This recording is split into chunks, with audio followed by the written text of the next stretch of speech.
Hi అండి, నేను మీ ప్రియాని. ఈరోజు మన వీడియోలో కర్బూజా గురించి తెలుసుకుందాం. వేసవిలో ఎక్కువగా తినే ఫ్రూటుల్లో కర్బూజా కూడా ఒకటి.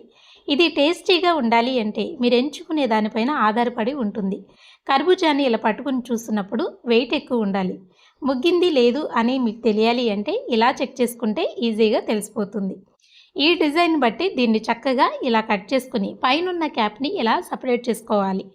లోపలున్న గుజ్జు తీసుకోవాలి అంటే ఇలా రౌండ్గున్న స్పూన్ ఉంటుంది కదా, ఈ స్పూన్ తోటి ఈజీగా తీసుకోవచ్చు. లోపలున్న గింజలు కూడా చాలా శ్రేష్టమైనవి అండి. వీటిని మీరు పడేయొద్దు. ఇలా ఒక మిక్సీ జార్లో యాడ్ చేయండి. ఈ స్పూన్ తోటే లోపలున్న గుజ్జు మొత్తాన్ని ఇంత నీట్గా తీసేసుకోవచ్చు.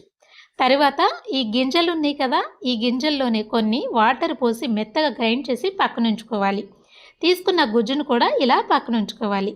రెడీ చేసుకున్న కర్బూజా బౌల్ ఉంది కదా, అందులోనే గ్రైండ్ చేసుకున్న జ్యూస్ని ఇలా ఫిల్టర్ చేసుకుని పల్పుని సపరేట్ చేసుకోవాలి. ఈ జ్యూస్ వల్ల కర్బూజా తినేటప్పుడు టేస్ట్ బాగుంటుంది. ఇందులో కొద్దిగా హనీ యాడ్ చేయండి.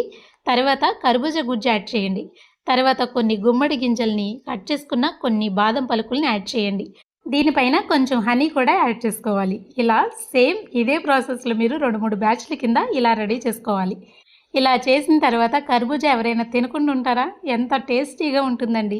ఎంత హెల్తీగా ఇలా ప్రిపేర్ చేసుకోవచ్చు. మీరు హనీ ప్లేస్లో పంచదార కూడా యాడ్ చేసుకోవచ్చు.